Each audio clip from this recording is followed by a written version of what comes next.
বেহুলা লক্ষিন্দরের কাহিনী বিজড়িত পুরাতন মালদার দেবকুণ্ডকে ঘিরে এবারও বুদ্ধ পূর্ণিমার পুণ্যতিথিতে গন্ধেশ্বরী মাতার পুজো দিতে ঢল নামল ভক্তদের। জমে উঠল দেবকুণ্ডের বাৎসরিক পুজো মেলা, যাকে কেন্দ্র করে আনন্দমুখরিত হয়ে উঠল পুরাতন মালদার নারায়ণপুর বিএসএফের 88 নম্বর ব্যাটালিয়নের ক্যাম্প এলাকা। দীর্ঘ কয়েক দশকের ধর্মীয় ঐতিহ্য পরম্পরা মেনে প্রতিবছর বুদ্ধ পূর্ণিমার দিন পুরাতন মালদার নারায়ণপুরে বিএসএফের 88 নম্বর ক্যাম্প এলাকায় হয়ে আসছে দেবকুণ্ডের পুজো ও মেলা। সেই মতো সোমবার গুরু পূর্ণিমার পুণ্যতিথিতে এই পুজো ও মেলা শুরু হয় নারায়ণপুর বিএসএফ ক্যাম্পে। এই উপলক্ষে এদিন সকাল থেকে বিএসএফ ক্যাম্প প্রাঙ্গণে অসংখ্য ভক্ত সমাগম ঘটে। আগত ভক্তরা বেহুলা নদী সংলগ্ন বেহুলা লক্ষিন্দরের কাহিনী বিজড়িত দেবকুণ্ডে পুণ্য স্নান সেরে শ্রী শ্রী গন্ধেশ্বরী মাতার মন্দিরে পুজো দেন।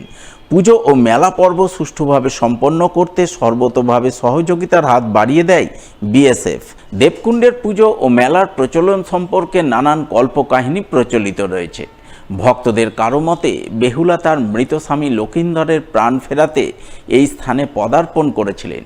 সেখানেই তিনি নাকি নেত ধোপানির সাক্ষাৎ পেয়ে তার সঙ্গে স্বর্গে গিয়ে লক্ষিন্দরের প্রাণ ফিরে পেয়েছিলেন। তাই ভক্তদের বিশ্বাস, দেবকুণ্ডে পুজো দিয়ে মানত করলে শ্রী শ্রী গন্ধেশ্বরী কালীমাতা ভক্তদের সমস্ত মনোবাসনা পূর্ণ করেন। সেই কারণে প্রতিবছর এ মেলায় অসংখ্য ভক্ত সমাগম ঘটে। সেই ছবি ধরা পড়ে এবারও। 100 থেকে 150 বছর আগের পুরনো পূজা, কিন্তু আমাদের কাছে যে রেকর্ডস আছে তাতে আমরা 1356 সাল থেকে আমাদের কাছে নথি আছে, কিন্তু তারও অনেক দিন আগের পুজো। এই বুদ্ধ পূর্ণিমাতে আমাদের এখানে আজকে মেলাটা হয়। আগে খুব মেলাটা ছোট হতো, এখন খুব বড় পরিমাণে আস্তে আস্তে বাড়ছে মেলাটা, লোকের সমাগম বাড়ছে। পুলিশ প্রশাসন সর্বোপরি আমাদের পাশে যে আমাদের বিএসএফ ক্যাম্প 88 ব্যাটালিয়ন 29 ব্যাটালিয়ন, তারা সর্বাত্মকভাবে আমাদের সাহায্য করে, প্লাস পুলিশ প্রশাসন থেকেও সাহায্য করে আমাদের। দেবকুণ্ডের বাৎসরিক পুজো ও মেলাকে ঘিরে অসংখ্য নবদম্পতির আগমন চোখে পড়ে। তাদের মধ্যে কেউ কেউ ব্যান্ডবাদ্যি বাজিয়ে মেলায় এসে দেবকুণ্ডে পুণ্য স্নান সারেন এবং দীর্ঘদিনের ধর্মীয় বিশ্বাস অনুযায়ী তারা বিয়ের ফুল, মালা, টোপর সহ যাবতীয় উপকরণ দেবকুণ্ডের জলে ভাসিয়ে দেন।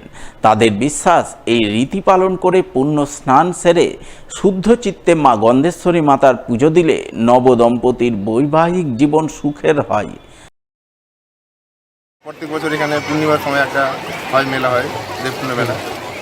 নতুন বিয়ে হলে এখানে ফুল ভাসাতে হয়। এখানে আমাদের বিয়ের মুকুটগুলো ছিল, ওগুলো ভাসালাম। সারা জীবন যাতে ভালো মতো সংসার করতে পারি, ভালো করে থাকতে পারি, এই প্রার্থনা করার জন্য।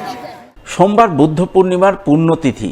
এই তিথিতেই আজ থেকে 4 বছর আগে মালদার ইংরেজবাজার ব্লকের আমজামতলা এলাকায় বুদ্ধ মন্দির নির্মাণ করে বুদ্ধদেবের পুজো আরাধনার সূচনা করেছিলেন এলাকার বিশিষ্ট সমাজসেবী রমেন রবিদাস। তার উদ্যোগে প্রতিষ্ঠিত সেই মন্দিরকে ঘিরেই সোমবার বুদ্ধ পূর্ণিমার তিথিতে বুদ্ধদেবের পুজো আরাধনার ছবি নজরে এলো আমজামতলায়। এই উপলক্ষে এদিন সকাল থেকেই মন্দিরে অসংখ্য ভক্ত সমাগম ঘটে। বৌদ্ধ ভিক্ষুকের উপস্থিতিতে ধর্মীয় শুদ্ধাচার মেনে বুদ্ধদেবের পুজো পাঠ অনুষ্ঠিত হয়। এই পুজোকে ঘিরে সন্ধ্যায় কয়েক হাজার ভক্তদের জন্য খিচুড়ি ভোগের আয়োজন করা হয়।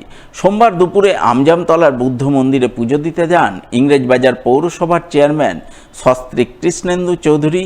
এছাড়াও পুজোয় সামিল হন জেলা পরিষদ সদস্য প্রতিভা সিং সহ অন্যান্য বিশিষ্টজনেরা।